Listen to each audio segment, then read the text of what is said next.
une relation qui était inscrite dans ce qui était appelé l'exemplarité. La relation maroco-française avait un peu ce cachet pratiquement d'être particulière. Il est vrai que, contrairement à d'autres contrées, le colonialisme n'avait pas fait de table rase, donc quelque part avait gardé un peu les repères, ce qu'on pourrait appeler la personnalité marocaine, et qu'après l'indépendance, il n'y a eu pas finalement de cassure ni de rupture, chose qui s'est faite ailleurs, et ce qui a peut-être un peu pratiquement éternué au Maroc les soubresauts que d'autres contrées avaient connus. Donc nous sommes appelés à comprendre ce qui s'est passé, et à tâcher d'entrevoir l'avenir, et peut-être aussi à atténuer les contre-coups, parce que tout cela, un coup ou là, de par un peu les implications économiques, humaines, sociales, et cela a été abordé par Madame Chat. Je ne pense pas qu'on soit ici pour le simple plaisir d'ergoter sur cette tournure fâcheuse, mais essayer, bien sûr, d'entrevoir un autre cadre de ces relations qui s'inscrivait, comme je l'avais dit, à un moment dans l'exemple. Il y a une crise. Une crise, il est très difficile au moment d'une crise, justement, de parler, d'analyser d'autant plus que la passion le dispute à la raison, il y a des non-dits, ce qu'on avance n'est pas forcément le vrai, ce qui est vrai n'est pas forcément dit. Mais je pense que, comme cela j'étais présenté comme étant politologue, je travaille sur le temps. Je laisse de côté un peu le conjoncturel pour tâcher de comprendre un peu finalement cette crise, qu'il faudra peut-être dépasser. Car, comme l'apprennent les économistes, la crise n'est pas forcément mauvaise. Elle appelle un nouveau paradigme. Et peut-être nous sommes appelés justement à revoir le rapport avec la France dans un cadre qui pourrait s'inscrire dans ce qui a été appelé donc l'âge adulte. Ne plus finalement souffrir le statut donc de protégé. Au regard de l'histoire, il y a eu pratiquement 3 grandes crises. Celle-là est la 4e, mais si vous permettez, je vais tout simplement m'y attarder quelque peu et dégager peut-être un peu finalement quelques enseignements. La première crise était conséquente à la déposition du sultan Sidi Mohamed II, qui était pratiquement la grande crise et qui a remis en cause les rapports avec un élan populaire, etc. Et il y a eu un arrêt lors de la rencontre d'Aix-les-Bains qui ont été pratiquement donc le cadre pour penser les relations entre le Maroc, encore sous domination, et le Maroc qui s'apprêtait à s'émanciper. Donc nous avons pratiquement un cadre, et quelque part le Maroc n'est pas encore sorti de ce cadre qui est Aix-les-Bains, qui en quelque sorte montre un peu finalement les éléments de l'ADN des relations maroco-françaises. Je crois que c'était la première crise. La deuxième crise, d'amplitude moindre, elle était conséquente à l'enlèvement de Midi Boubacar en 1965. Donc c'était la grande crise avec rappel d'ambassadeur, le coup de colère du général de Gaulle. Donc il a fallu la mort du général de Gaulle pour qu'en fin de compte les relations reprennent leur normalité après, donc, comme je l'ai dit, le décès de général de Gaulle. La troisième crise, c'était en 1990, conséquente à l'apparition du livre Notre ami Leroy. Notre ami Leroy était pratiquement donc, le pavé dans la mare, et ce n'est pas tellement le livre qui avait donc irrité que ce qu'il pouvait cacher. Il y a eu pratiquement une velléité de déstabiliser le Maroc. Donc, quelque part, ces relations n'ont pas été exemptes, finalement, de moments forts, mais qui ont préparé à d'autres rapports entre les pays. Bon, là où nous sommes, on n'est pas des officiels, incontestablement, mais nous sommes invités à réfléchir pratiquement à cette nouvelle tournure. Il semble qu'il y a crise. Il semble qu'il y a crise, même si tout simplement personne n'en parle. alors que pratiquement en 1990, le ton était élevé. Celle-là, elle est subtile, pour ne pas dire sournoise, mais il y a crise. Ce qu'on avance, c'est que la France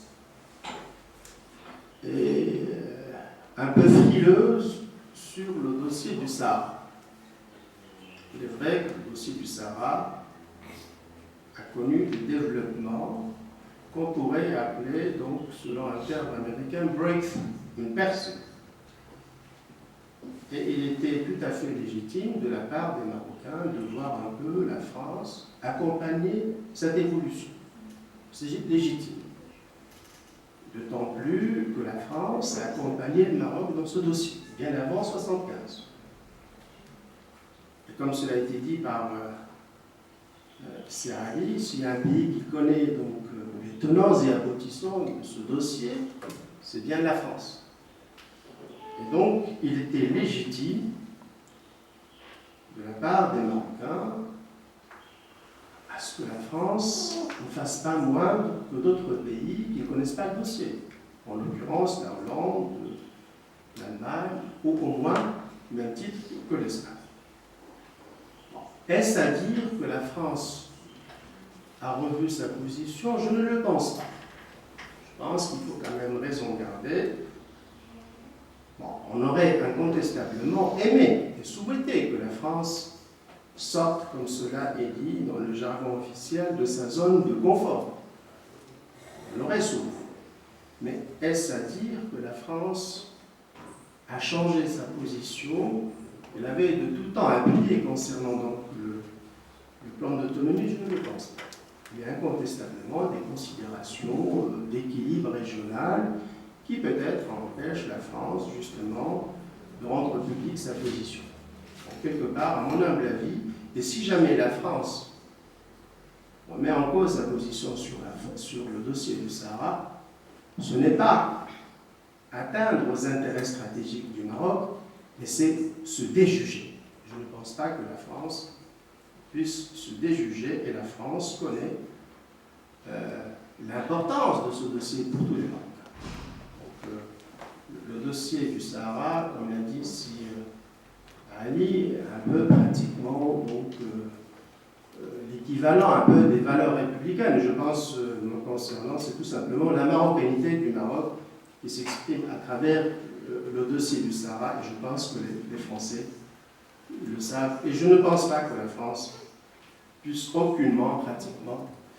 Il y a un problème d'expression, mais je pense sur le flanc, me concernant, je souhaite ne pas être dans l'erreur, mais je ne pense pas qu'il puisse y avoir des changements. Bon, l'autre dossier qui a été avancé, je suis très mal placé pour en parler, sur un peu pratiquement l'émulation que la société marocaine pourrait donc exercer sur la France. Personnellement, en matière économique, il y a toujours lieu finalement donc, de s'entendre. Enfin, il y a toujours le cas de win-win, etc. Et j'ai un peu le sentiment qu'on a un peu tendance à exagérer un peu cette dimension. In fine, quelque part, oui, il y a crise. Peut-être qu'il y a d'autres éléments, mais comme nous n'en disposons pas, donc je ne vais pas me hasarder d'en parler. Quid de l'avenir? Parce que c'est cela finalement qui nous interpelle. Prenez la rupture comme cela est porté par certains, n'est ni sage ni réaliste. Nous sommes marqués par une histoire commune, humaine, sociale, et par des intérêts. Donc je ne pense pas que ce soit sage d'appeler à la rupture des relations, du moins à la remise en cause de ce rapport avec la France. Le repenser, oui. Repenser pour plusieurs raisons. D'abord, le monde a changé. Tout à fait normal, pratiquement, de voir ailleurs. Il n'est pas dit que le Maroc soit monogame en matière de relations internationales, chacun œuvre pour ses intérêts. Et la pluralité des partenaires est tout à fait légitime. Et je ne pense pas que la France soit incapable justement de comprendre un peu pratiquement donc, la richesse et la diversité de l'éventail des partenaires étrangers du Maroc. La France a changé aussi. Il faut tout simplement qu'on admette qu'il y a eu une évolution, cela a été dit. D'abord, la génération de commande n'a rien à voir avec celle des années 60 ou 70. Il a vécu pratiquement le colonialisme et qui peut-être portait donc le sentiment de culpabilité. Cela n'a pas connu le colonialisme, un regard dégagé et dépassionné. Elle a d'autres soucis aussi bien au sein de l'Europe qu'ailleurs. Il faut le comprendre. Il faut tout simplement comprendre que la France a évolué et que le Maroc aussi a changé. La France doit comprendre aussi que tout simplement, il n'y a pas finalement une seule adresse. Et tout à l'heure aussi, Mohamed El-Ashari a dit comme quoi, bon, il faut que la France apprenne finalement à écouter ceux qui n'avaient pas l'habitude d'entendre. Et peut-être ceux-là même qui portent un peu la sève des valeurs de modernité, qui s'expriment peut-être en amazigh ou en arabe. Et donc, d'une certaine manière, la France devrait tout simplement apprendre que le Maroc est pluriel. Je ne peux pas ne pas parler de cette nouvelle France qui voudrait normaliser avec l'Algérie. Et à mon sens, cela est tout à fait légitime. Je pense que tout simplement, on a un droit de regard sur la France, de revoir un peu son passé. Et je reprends à mon compte cette expression qu'avait fait Flores à un moment d'Edouard Hassan II. On n'est pas dans un rapport de concubinage, de concubine. Pas finalement avoir pratiquement donc un complexe de concubine. L'Algérie est l'Algérie et le Maroc est le Maroc. De même, je m'inscris en faux par rapport à ce que disaient un certain nombre d'Algériens, y compris les responsables. Le Maroc serait un peu une Algérie de substitution. Le Maroc est le Maroc, et l'Algérie est l'Algérie. Le Maroc n'est pas à jouer un rôle pratiquement de substitution, comme cela donc, a été avancé par un certain nombre de responsables algériens, ce qui alimente un peu finalement ce regard méfiant vis-à-vis du Maroc. In fine, il y a crise. Et je pense qu'il ne faut pas insulter l'avenir. Nous avons des intérêts communs. Et je pense qu'il est temps justement d'inscrire pratiquement donc, ces relations dans un cadre plus serein et adulte. Je crois que le Maroc a finalement atteint l'âge où il pourrait voir les choses de manière objective. Il faut que la France le comprenne. De même que la France devrait comprendre que le Maroc est pluriel et qu'il n'y a pas finalement une seule note. Et si peut-être il y a un intérêt à cette rencontre, c'est tout simplement celle-là. Dire que le monde change, mais gardons les fondamentaux. Merci. قبل المغادرة لا تنسوا الاشتراك في قناة العمق المغربي وتفعيل الجرس ليصلكم كل جديد، ولا تنسوا مشاركة الفيديو والضغط على زر الإعجاب.